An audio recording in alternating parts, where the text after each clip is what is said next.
Thank you, everybody, for joining us for the second half of the special topics track for the OPD Planning and Zoning Conference.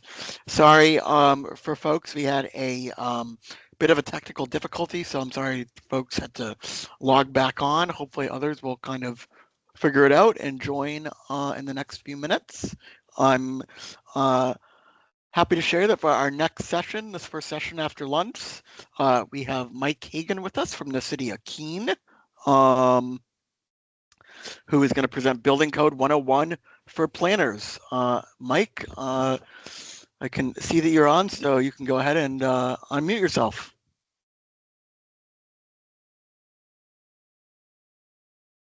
Morning, everybody. Thanks for having me, Noah. Thanks for everybody at the BEA team, and I'm happy to be here and help Keene planners better understand the building code. So just go ahead and get started, Noah. Yep. All right. It's all yours, great. Mike. All right. Well, thanks again for everybody for hopping on a rainy Saturday to listen about building codes and what you can look for in as part of the planning process. A little bit about myself. I've worked for the city of Keene for 25 years, working through the ranks, up through the ranks, and I started out as a permit tech to a code enforcement officer, plans examiner, and currently in my current position is a building division manager, floodplain manager, and assistant emergency management director for the city of Keene. I also serve on the building code review board for the state. That's where this board is made up of 18 different entities that come together. Home Builders Association, general contractors, the IAI has representation, the architects, engineers, electricians, plumbers, all have representation on the board. I serve, NHMA has representation on the board, and I serve for the New Hampshire Building Officials Association on the board.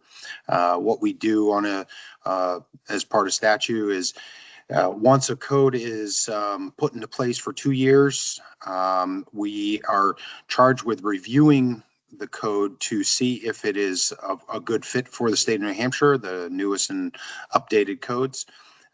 We spend about a year going through the codes, year and a half going through the new codes, and make any amendments that would be pertinent for the state of New Hampshire.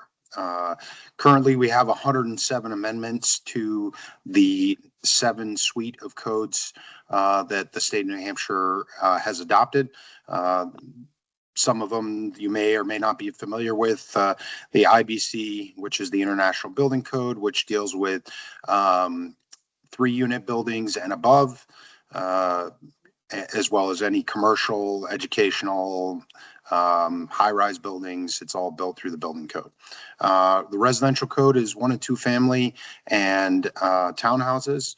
The existing building code, which I'm going to touch on today, which was a great addition back in 2009 for the state of New Hampshire, that allows for minimum to meet minimum requirements, but preserve and understand that not all existing buildings can meet current code requirements.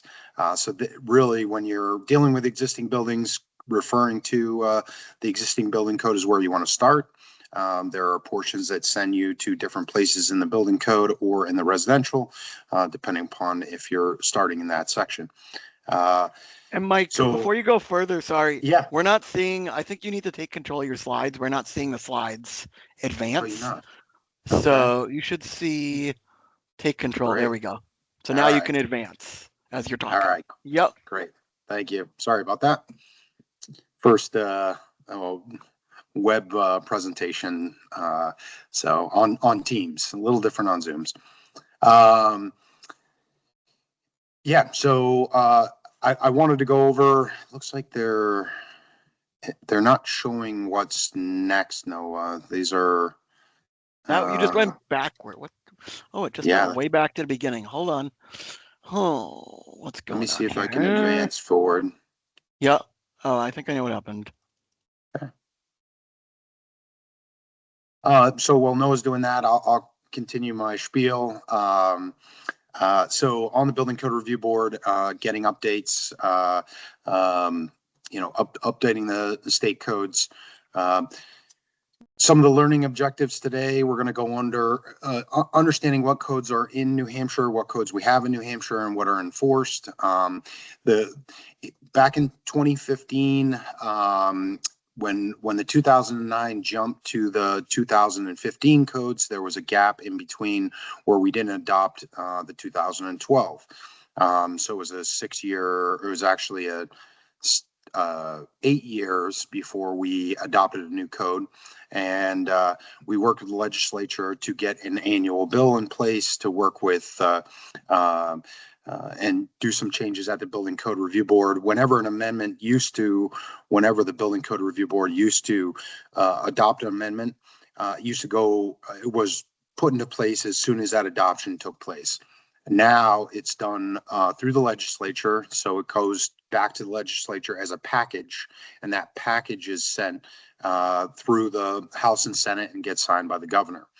We currently have one right now that is waiting on this last amendment that we took care of yesterday, consolidating all the chapter 1s throughout the 7 different I codes and the NFPA electrical code, the National Electric Code, the NEC.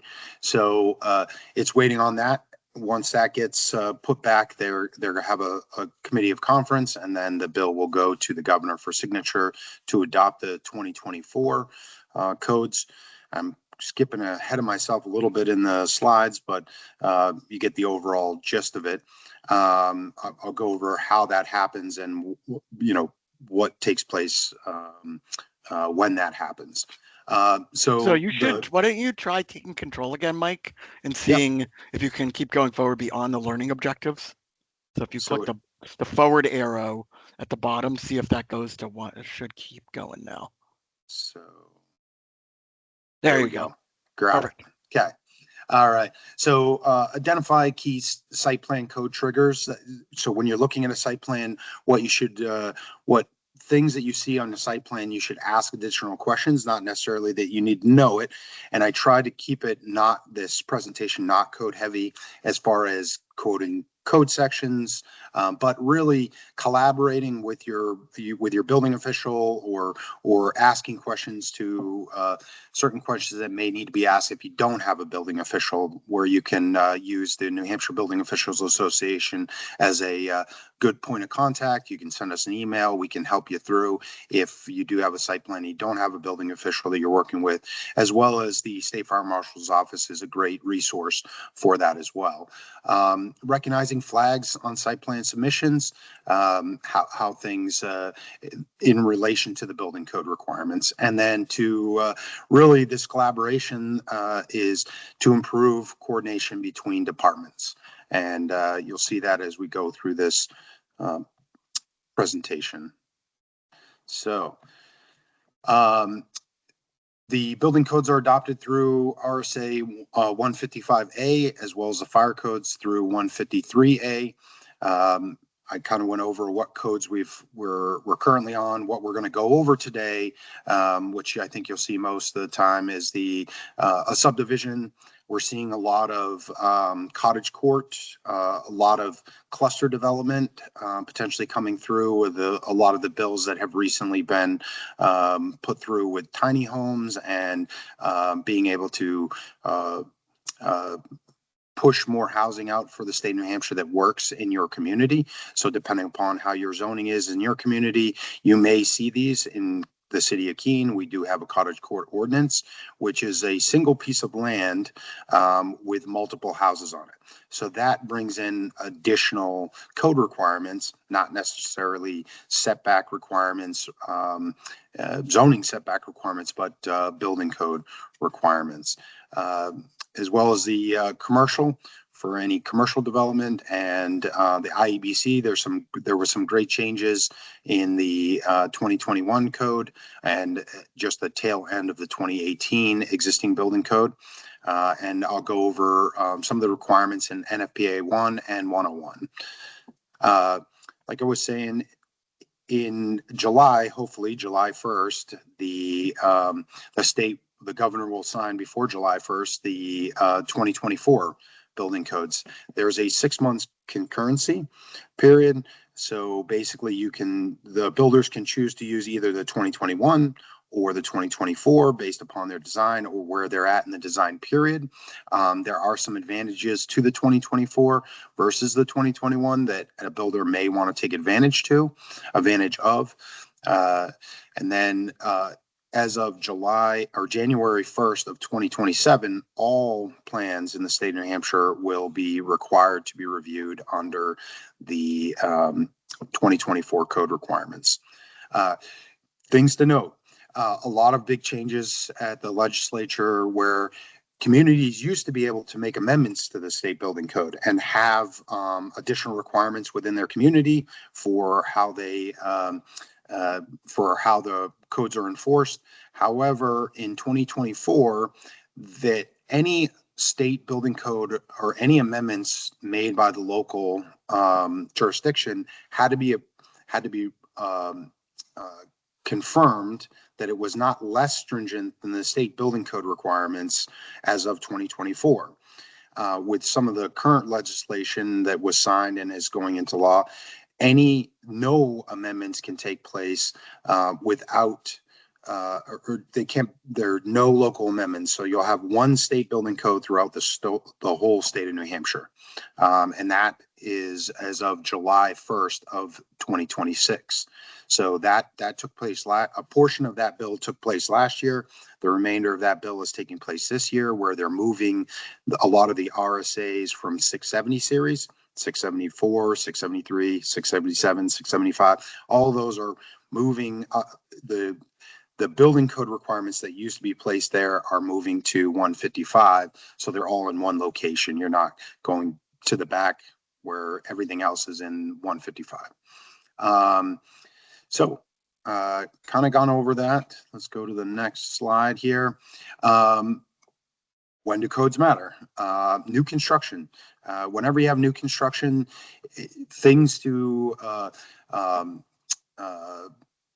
keep in mind and to really look at whenever there's new construction, to avoid having to go back to site plan, really getting the building department involved and the fire department involved in the new construction process, as well as change of use or occupancy. Some planning boards do require that change of use or occupancy go back for a new site plan based upon the use of the entity that's going into that location. Additions or expansions, site modifications, things to collaborate on, any type of parking, access, utilities. It's a good time to get the other departments involved.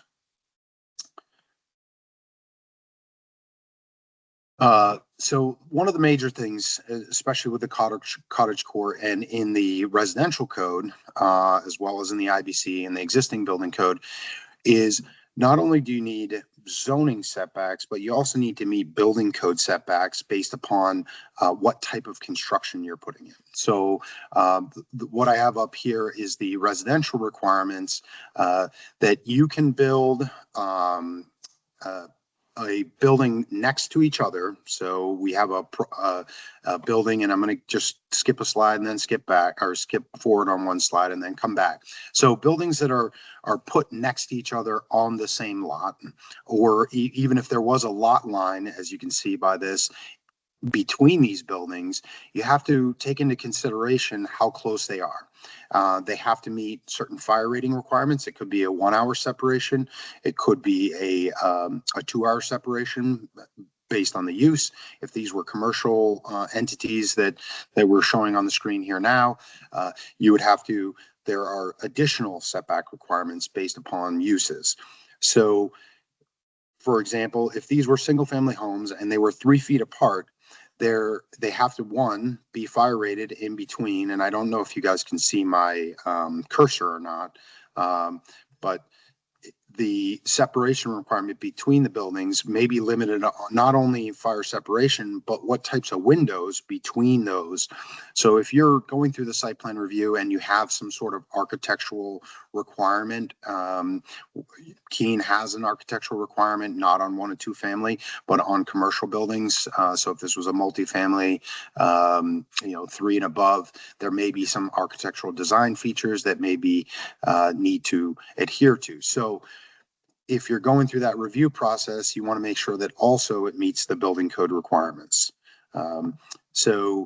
And those distances, and I didn't give code sections because I don't think you would all remember them or want to go and look for them. But again, in the spirit of collaboration with your building departments, and there may be building officials on here today, but going through like highly restricted openings, 0 to 3 feet. So if you have a building that's right up against each other, those are things to consider. Limited openings, size of limited openings, anything beyond 5 feet. And for commercial buildings, it's 10 feet. So again, it's based upon use. Obviously, we all live in New England, so we have these downtown buildings that are right up against each other, but they're separate properties, and they're defined by the property line. They're separate buildings, separate uses. So these are important things to look at when you're looking at the site plan. Are there any openings going on or between the two, either buildings or property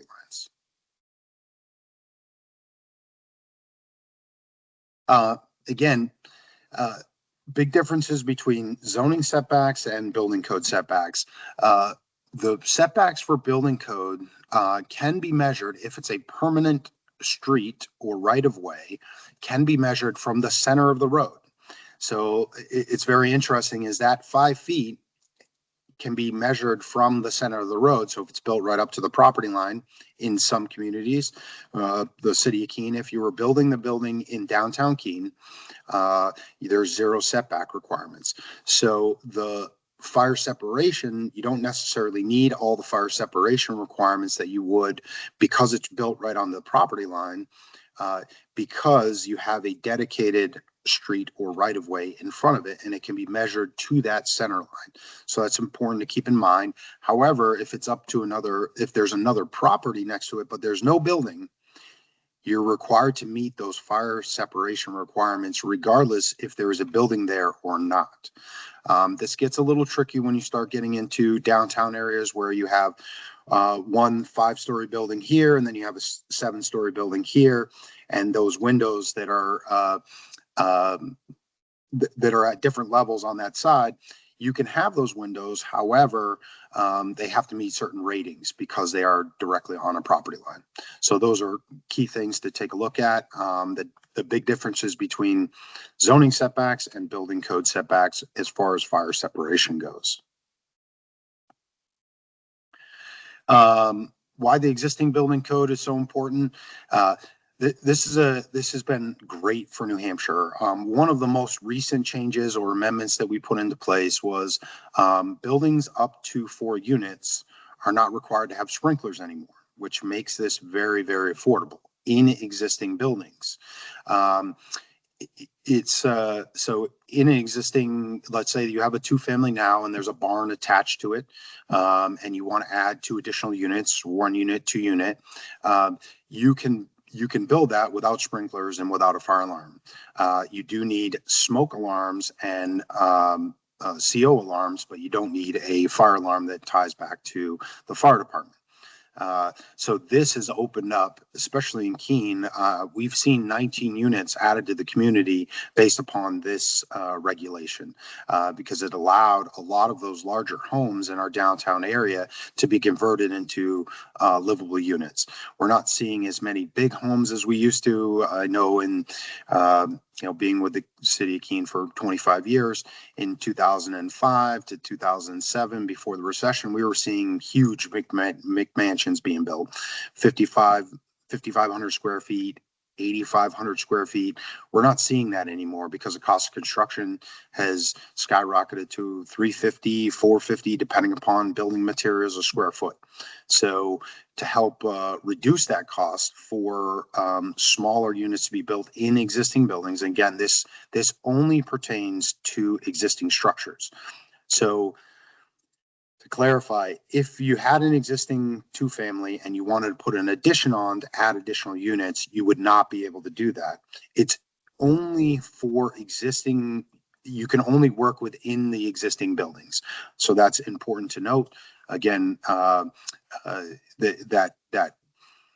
other important thing with the existing building code is you're not required to meet all of the accessibility requirements that you would in a commercial aspect, as far as really you don't need to start meeting accessibility until you reach about 20 units.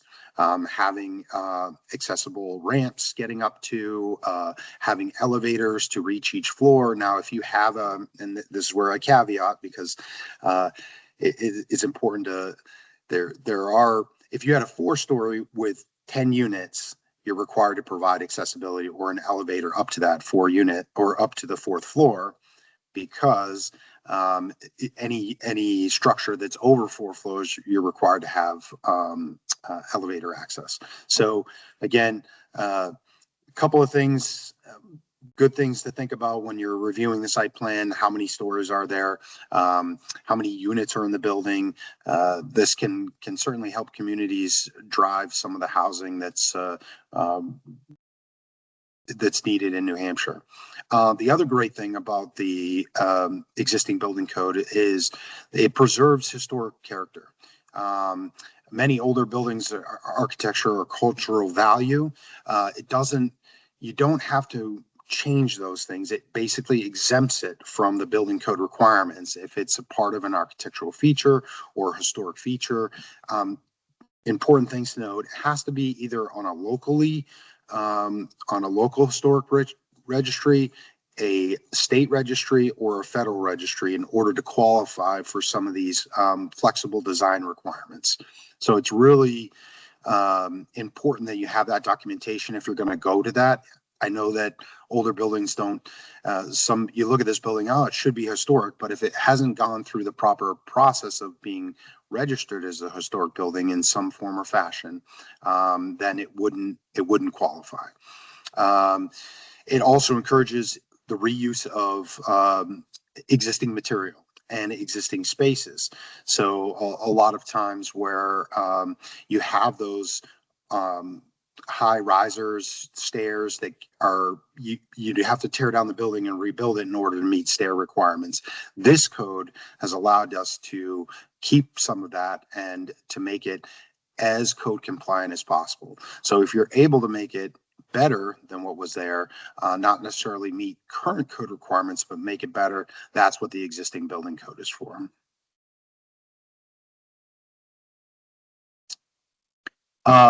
Other important things, and I'm sure some departments act differently. In the city of Keene, the building department manages the FEMA portion of it. In other communities, it's the planning department. It could be the public works department. So I put this on here as a important factor, where a lot of times they'll just say, well, make sure you get a floodplain permit. Well, that could completely alter depending upon the value of the work being done, if it was substantially damaged or they're substantially improving it or putting on an addition, what needs to meet the requirements, to what extent, there's a lot that goes into it. The building codes have now caught up to the FEMA requirements. So we're not trying to tell people, well, it doesn't say that in the building code, but it says it in the FEMA regulations. If you're if you're a CRS community or or not a CRS community, but you participate in the NFIP, which most communities in the state of New Hampshire do participate, they have to meet these requirements. So things that have been added to the residential code, they're now all throughout the whole state of New Hampshire, if you're building a single family house or two family or a townhouse, anything residential, up to townhouses or 1 and 2 family, you're required to have 1 foot freeboard. That's in the building code now. It's not just a higher regulatory standard by a community. It is throughout the state of New Hampshire that 1 and 2 family and townhouses are required to be at least 1 foot above base flood elevation. So that's important to know. It's important to get those elevations on the plans. It's important to work on the site plans so that they're an understanding of what else may have to change on site in order to accommodate for that 1 foot freeboard. The other important thing to note is protection of utilities. A lot of communities in New Hampshire and in wave action or V zones, those areas have certain heights that are identified as wave action zones, and really getting utilities above those wave action areas. So you're going to see, condensers on the side of the house that are way up on stilts potentially. You can design them inside as long as those, we're traditionally in New Hampshire we put all the utilities in the basement. In flood zones, as well as AE or V zones, they're required to be elevated. So that's important to note on the plans, so that if they're showing that you can address that early with them, because there's nothing worse than getting a site plan approval and then they come for building permits and then they have to redesign and we have to send them back to get approval. Maybe administrative. However, the board in some of the smaller communities, the boards are the only ones that make those decisions, so it has to go back in front of the board. They have to wait another month as part of the building process. So it's important to get that collaboration and address those issues early. So again, we went over that coastal A zones and V zones. That 1 foot freeboard. I actually gave the code section for that in case you're in a community that doesn't have a floodplain ordinance. However, it's required throughout the state of New Hampshire that it meets that requirement, and it would be great to see those elevations and get the process started with the elevation certificate prior to them submitting for the building permit, so it doesn't hold them up. Design requirements for commercial buildings. I wanted to put this in here as well. These are now in the directly in the code. Again, it used to be separate, and this only came into play in the 2009 and 15. In the 9 was the IBC, and the 2015 was the residential that required the 1 foot freeboard for all of the state of New Hampshire.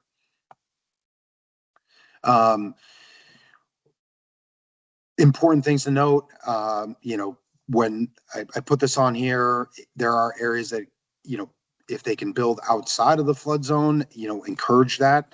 Obviously, you want as much flood area as possible. If there is an event, working with them to get them out of it. If they are somewhere in it or a portion of it, all of the building needs to comply.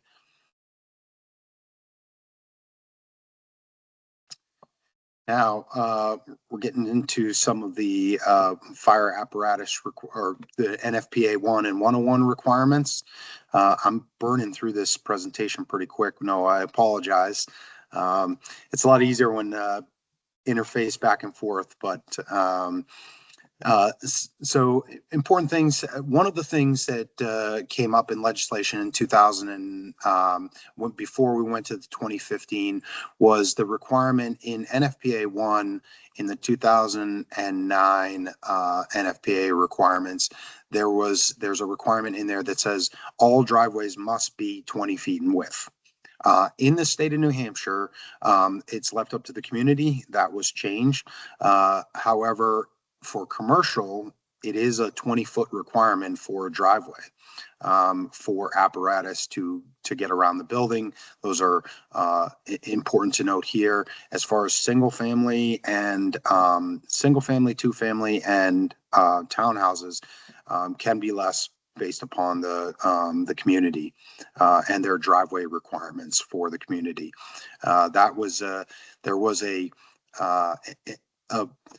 building official had said, well, you need a 20-foot driveway, but they only needed a 1-car single driveway, but the code required it. So that prompted a change in the legislature to make that amendment, and that is currently in the code requirements. So things to look at when you're looking at site plan and collaborating with your fire department, if you have a full-time or part-time fire department, is to look at the full site and access around the site. The firefighting apparatus has to get to most areas. It doesn't have to get to all areas because they may have aerial firefighting vehicles. However, it's important to you make sure that they delineate fire lanes when required. I wasn't going to get into all the requirements when it gets triggered in the code. It's probably an 8-hour session just on that alone. But I just want you to be aware that, there are certain times that it will be required that you have unobstructed fire lanes. And when you have a site plan, a commercial site plan, certainly it's something to collaborate with your fire department or your building department. And if you don't have either of those, again, New Hampshire building officials or the state fire marshal's office would be happy to help you identify those requirements and make sure they get on the site plan. Again, driveways and driveway widths, things to keep in mind when looking at driveways and driveway widths. A lot of communities have their own standards. These are minimums. So driveway lengths, 150 feet, you need to provide a turnaround. According to NFPA 101 and 1, there's a turnaround requirement. Turnarounds can be done with a hammerhead, could be done with a cul-de-sac. There's definitely a bunch of different ways to accomplish this. It could be as well as a pull-off at the 150 for that as long as it ends at a turnaround or cul-de-sac. There are some exceptions to that requirement.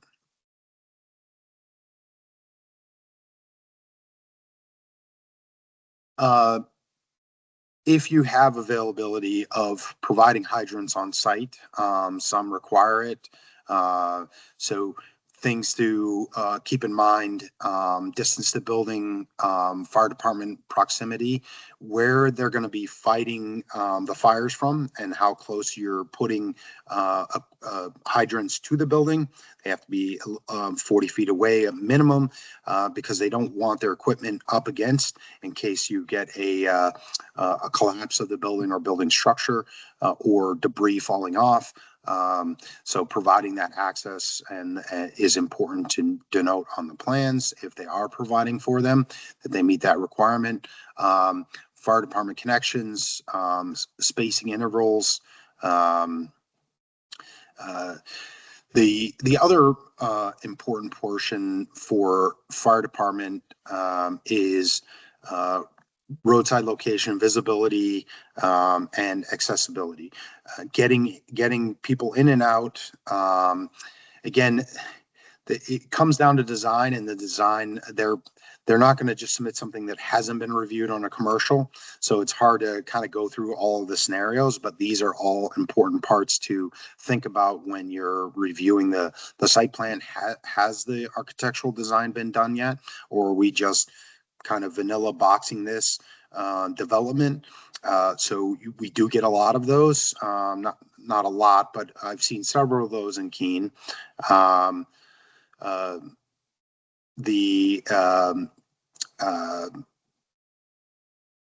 Where you build out tenant suites, right? Things to keep in mind with those tenant suites are exit paths, sidewalks, accessibility requirements for the building code, as well as not necessarily the fire code, but for the building code portion of it, providing enough sidewalks for accessibility and to access to accessible parking spaces. So I think I saw something in the chat pop up. Yep, we did get a question Yeah. from Jennifer. NFPA 101 driveway width was 20 feet. A suggestion. Our zoning ordinance is 16 feet max. Yep. So again, this is where there was quite a bit of legislation that went back and forth on this. The code said 20. However, when there was some pushback that the gentleman only wanted a 10-foot driveway, which makes sense. I mean, you think about drainage, less impact to the environment. Why not have a 10-foot driveway? That's good enough. Can they, if it was again, where you get into wider widths is when you're going farther, right? So if you have a 500-foot driveway, the width increases based upon the distance. I know that you think about the class 6 roads that are used as driveways, though that's where you can get into some additional width requirements. Your ordinance being at 16 feet is perfectly fine. That's the way your ordinance is and has been adopted and can be enforced that way as a 16-foot max. And again, if you have design requirements for commercial, that would be different as well. So things to keep in mind there. Thank you for your help, Noah. The other important thing when you're dealing with driveways, dealing with site plans for commercial entities like hospitals or hotels, or more commonly drive-throughs, which most communities have some sort of drive-through. Either it be a Dunkin' Donuts, it be a McDonald's. Clearance is important for the height of the, if you have a canopy of some sort next to the building that extends over, canopies, overhangs, wires, that 13.6 to 14 feet, again, depending upon the use of the building, would be required for fire department access for their vehicle to get underneath it. That's required regardless of what they want to do, unless they can provide access around it. It all depends on the size. If that's the main entrance, a lot of hotels have the entry canopies, again, drive-throughs that may have just an overhang where they can still address fire issues away from the building. However, if you're entering into a drive-through and that's the only way to access around the building, and the fire department can't fit through on that backside, and again, may not require it, but it depends on the design. It's one thing to keep in mind when you're looking at site plans that have canopies, overhangs, or wires.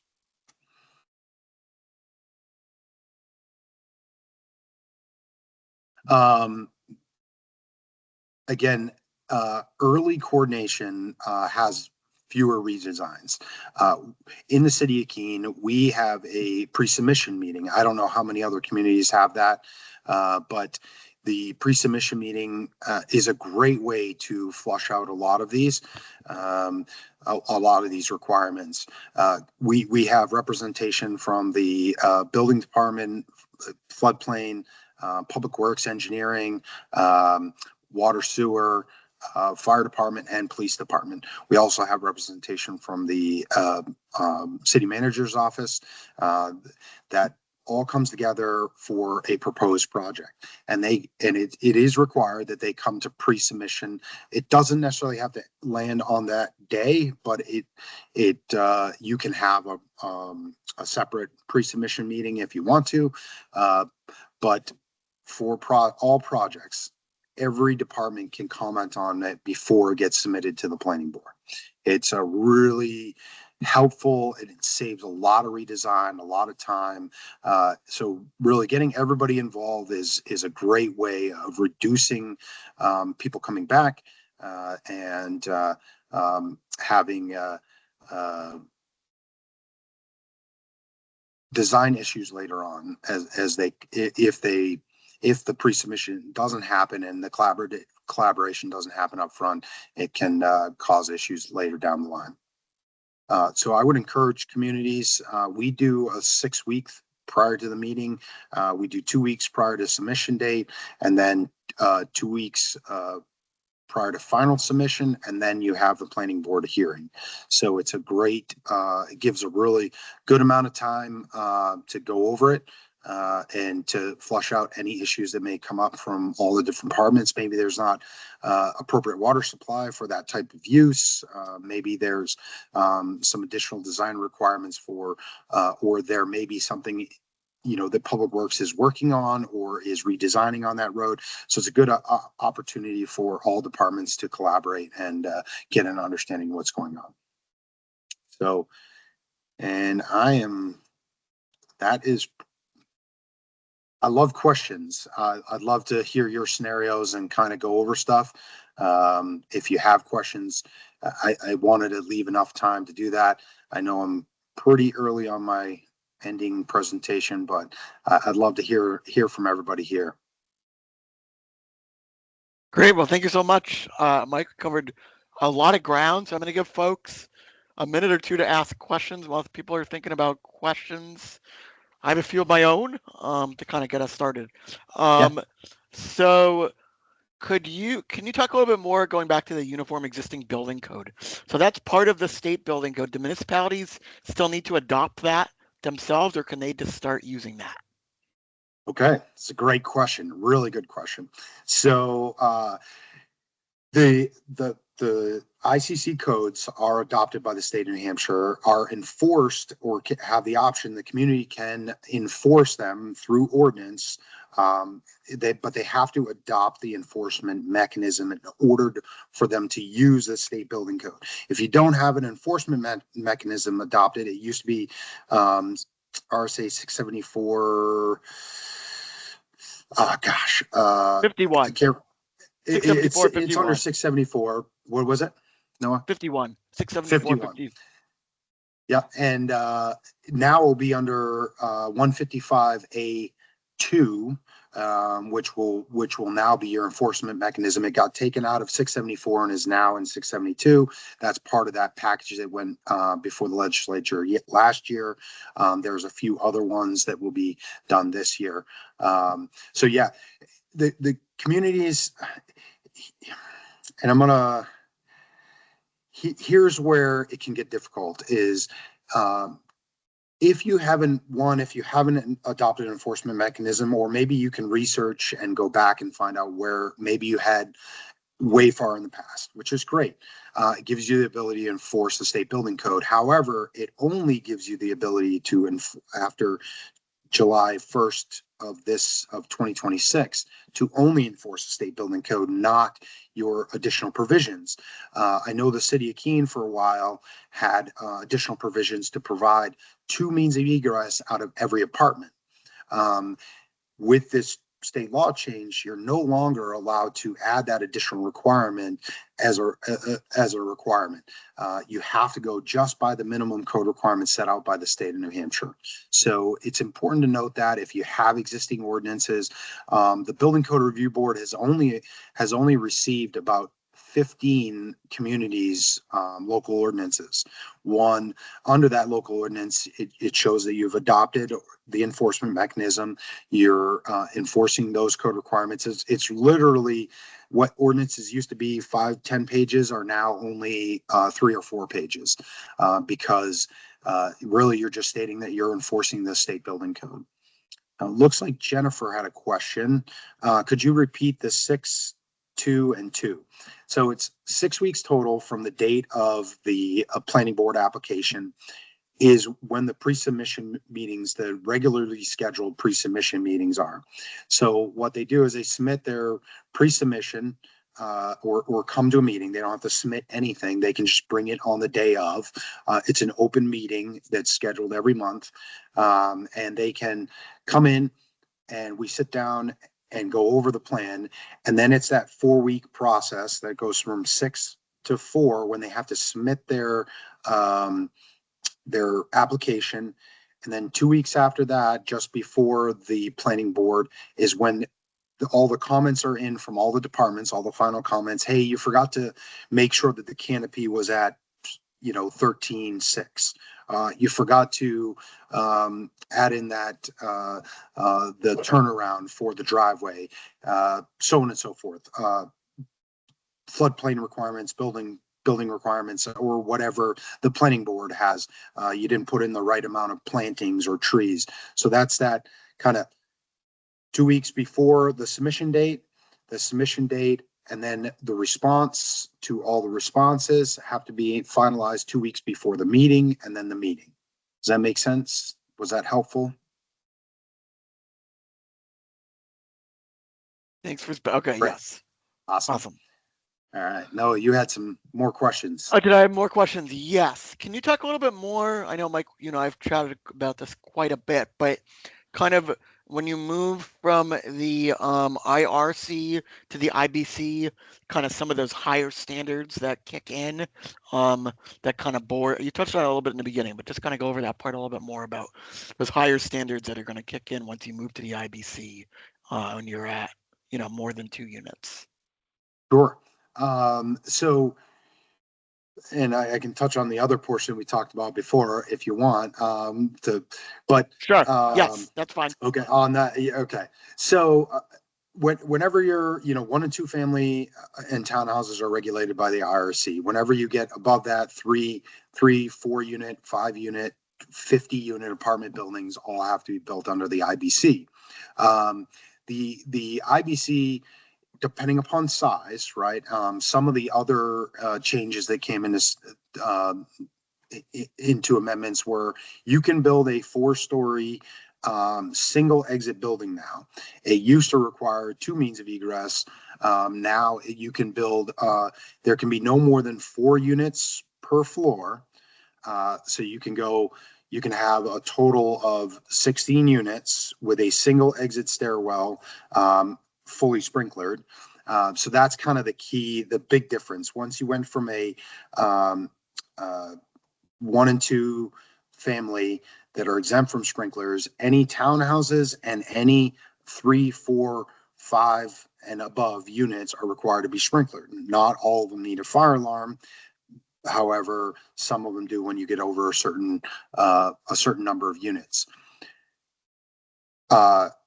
So with that, again, I talked about that amendment in the existing building code. So in the existing building code, up to 4 units, you don't need sprinklers. Now that has sparked a conversation and some legislation that went in front of the legislature this year, which was HB 10004.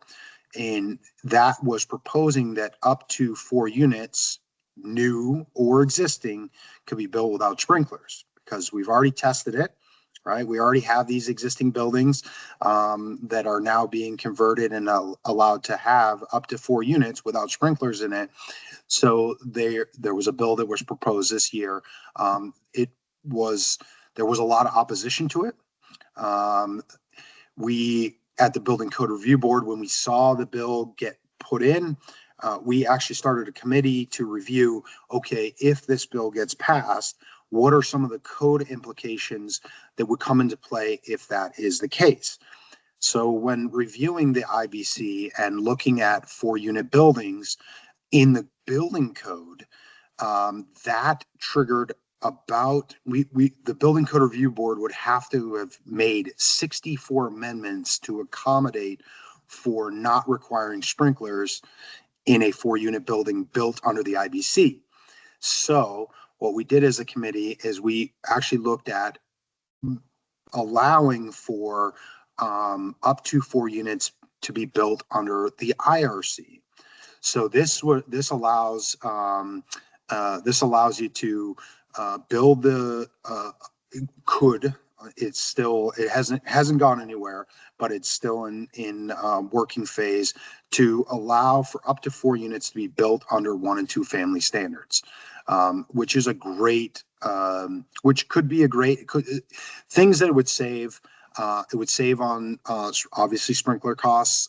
It would save on design costs because all buildings under the IBC are required to have engineering done, as far as seismic, as far as structural. The IRC has a prescriptive method, right? If it goes over and it says 2x12s will span this for your floor. It will carry this amount of weight for your walls.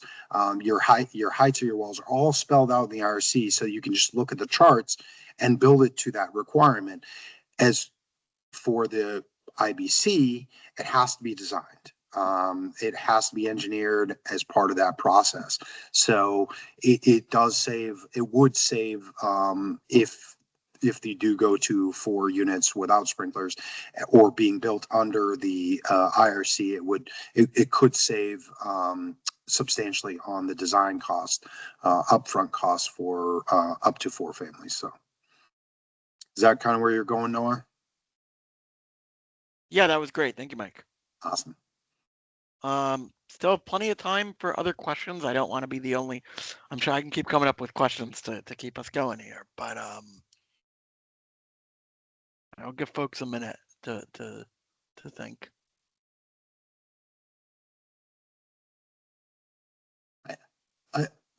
I hope that I didn't want to bore you with a whole lot of code jargon. I could certainly chew your ear off all day with actual code requirements and products, and I wanted to keep this light. I know it's I think it's the last session of the day for this track, correct, Noah?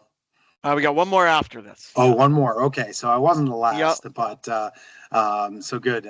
You guys will remember that one more than mine. I want to keep it easy, and especially after lunch, you guys are probably falling asleep, or after you got some food in your stomach. But certainly, if I can promote anything, right, it's the collaboration portion of it. Communities should really be working as a team. We find that in Keene really works for developers. We've seen a lot of new development, and the access to. We just recently went to OpenGov software.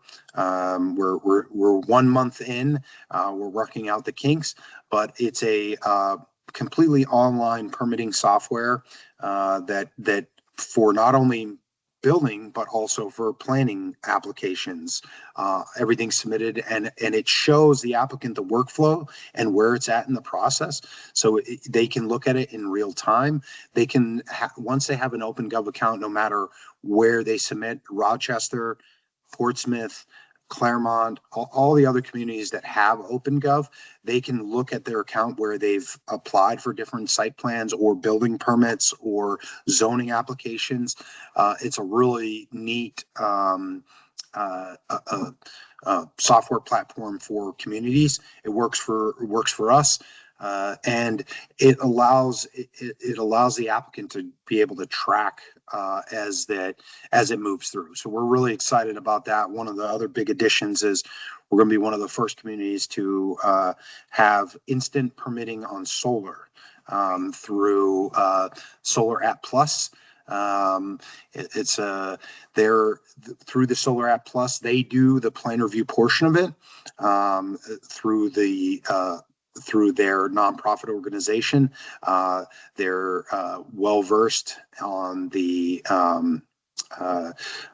requirements for solar installations for 1 and 2 family homes.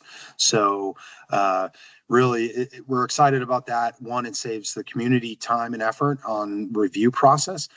They can go back and forth with the solar app people on any additional questions or rework of their systems. And then the instant permitting for them, they could do it at 2 a.m. If they meet all the code requirements, they could get an instant permit approval and start working the next day, which is the objective of this, is really meeting code requirements and getting people to work and getting, if we can cut down on certain areas in the workflow that can help builders and developers and homeowners to achieve their goals and their dreams, that's what we're trying to do. So there's a couple of plugs in there. Sorry to Great. promote Keene, but we're excited about it. Yeah, I was very excited to hear about that, the solar Yeah. permitting thing, the quick turnaround. And I don't know if there's any examples of where that's kind of gone beyond just solar permitting to kind of more traditional building. I mean, it's probably more kind of I'm cutting so edge. excited to see where AI takes us. There's a couple of groups at the national level. I was in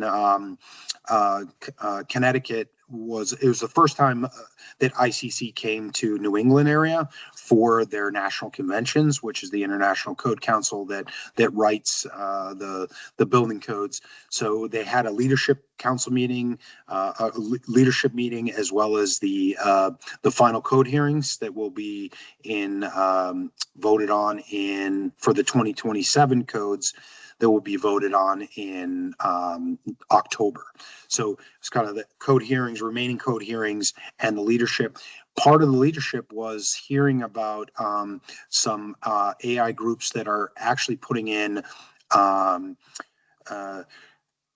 putting together apps and looking for building officials or code nerds that can help them put in the matrix that's needed in order to get where they need for different projects, right? So the one thing that I really like about the solar app is, and this would be a little difficult for other types of projects, maybe we can get down to like instant permitting. Roofing, sure. Certain electrical, absolutely. Where we get into things that trigger more than just building code is decks or garages or sheds. However, they like the solar app instant approval process, they can put the matrix in the OpenGov system. So let's say they submit for an application that's in low density, which requires a 15-foot front setback, 10-foot side, and a 20-foot rear. They could put that matrix in there, and when they submit the application, it shows on there that it meets all the setback requirements, right? And it meets they have to, put in their lot coverage requirement and their green space requirements as far as all the zoning goes. So that I'm really excited to see how AI is going to change that portion of the review process and can speed up the review process for a lot of communities that don't have the time or resources to be able to put towards this. Even on the planning side, being able to have that input and have the, some of the different software like Bluebeam, be able to count trees and count the different, most of them are listed on the side anyways, but they'll be able to have that information just put into the matrix as approved, like this plant's not approved or that one is, and it can automatically spit out a review as part of that process. So excited to see where it goes. We're not there yet. Obviously, some people are nervous about jobs. There's always a human check when it comes down to these things. That it's just a must. And you're still gonna have people on site verifying that the site was done in compliance. So great. Yeah. So taking it again, welcome more questions in the chat, but I'm going to keep asking questions so we can keep this going, hopefully for a few more minutes. So kind of getting back earlier to kind of point about coordination, I think Keene's process about kind of the initial kind of conceptual or pre-submission meeting, I think that's great. But have you ever kind of experienced cases in Keene or elsewhere where you've done that kind of initial consultation, everybody's issued their comments, it gets the application gets to the planning board, the applicant ends up then making changes or revisions, and now they've created some new issue, some new inconsistency with the building code. And how do you guys handle that when that happens in Keene? So it happens. I'm thinking of I'm trying to come up with a specific example. One I found interesting. I was at a planning board meeting as a representative for the city, and one of the planning board members required that they provide an additional doors outside of the back of the as a conditional requirement that the provide doors to the rear so that the tenants can access the small amount of green space in the back. Now, it's not, they were saying, well, you should have two doors out of any building, not just one. The design of that, these are, I think there were like 1,100 square foot, 2-bedroom apartments. Some were 1-bedroom condo or townhouse style. And the only door on the house was out the front of the house, and they made it one of the planning board members made it a condition that they provide the rear door, which then added to, okay, outside of any exit door, you're required to have a landing, right? So you need a 3x3 landing. You need stairs going down from that landing. So it, although a great idea and an awesome suggestion, however, the space that, that now put them out into that middle of that, like 8-foot green space or that 10-foot green space, that they lost most of what they were going to be able to utilize anyways. Had they just kind of all used it as a community and kind of went out the front and went in the back, they could throw the balls around and have a more open green space area. So we've ran into that, and it's a learning process, right? Not every site plan is the greatest, and you kind of learn from it and say, we never want that type of structure or design again in this community, or obviously they could. However, you kind of steer towards, well, these are some of the pitfalls that have happened during that type of construction in the past, or that type of design in the past. So I think it's that's one of the ones that kicks off right away in my head. A lot of, and the reason why I brought it up early was with these cottage court designs, right? With a lot of construction being really packed in. One of the HB 1681 with the yurt, the FOW, which is, the tiny homes on wheels and the tiny homes, really, those can get packed in really close, and they are going to be designed off-site, a lot of them, and they're not really, we're trying to work through the building code process with the legislature on, okay, if you allow these, how do we regulate them? How do we get them to meet the code requirements? And we've been working on it as committees at the Building Code Review Board level to make it work, right? These are good. You see them all over the country, right? If they're out in the middle of the backyard, great. You just need a connection to your water and sewer and electric, right? It's not uncommon in a mobile home development or on the side of a building where you plug in your RV. It's a plug, 40 amp plug, pretty basic, right? Having them on a solid foundation, making sure that they're not in a floodplain, and if they are, how do you provide those connections to meet that requirement and build it up to a height where it doesn't affect that it can flow underneath. Those are all things to take into consideration. I know I'm going off on a tangent here, but it's there's a lot of, yeah. I'm sorry if I got off on your question. I kind of went off on a tangent on that. That's okay. I mean, I think the lesson learned here, though, is that not that planning boards shouldn't ask for kind of changes during the site plan review process, but just know, to your point, is that every little extra thing they ask for may trigger an additional requirement in the building code. Correct. Yeah. And that's good to be aware of. And kind of like coming back to that setback, that was one of the biggest ones.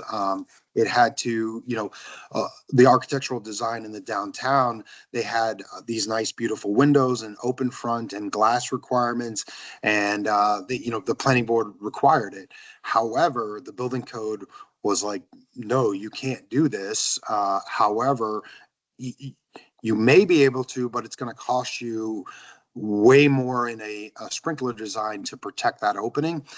There's deluge systems that could protect it. However, it just drives up that cost. So it's that collaboration in the beginning of the review process that can help the applicant make a right decision, or at least say, how about if we do this on a faux design, or that it gives it the look, but not necessarily the same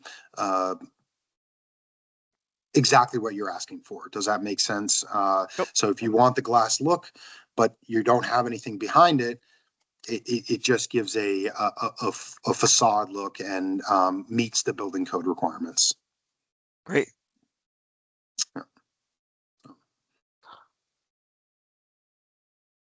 I'm going to give folks, I'm not seeing any more questions at the moment. No. We'll give folks another minute or two. So again, I would stress, if they're smaller communities that don't have the resources, there are other communities willing to help. Certainly, I think I have my this is my contact information. Please don't hesitate to give me a call if you have any questions. I'm more than willing to work with the communities to. The more education I can provide, the better for Better Build New Hampshire, right? Building codes, if I can get on a soapbox here for a second. Building codes, when a community is built to the code requirements, there's less fires, there's less response time. That means, a healthier, it's just a better built community when you're building it to meet the code requirements. So we like to call ourselves the pre-responders, right? If you can build it so that it doesn't have a fire, obviously you can't control what the occupants do in it, but certainly the reaction and the exiting has come a long way with the update of the building code requirements. So that's kind of where I think I'll leave it, Noah. Great. Well, I could go on and on for questions, but this has been great, Mike. We really appreciate it. Folks, we've ended this session a couple minutes early. So we're going to begin our last session of the day. Historic preservation planning tools for your community at 2:15. So in about 20-ish, 23-ish minutes. Again, feel free to take a break. I want to thank Mike Hagan again for sharing his knowledge, and we'll see you all back here at 2:15. Thank you.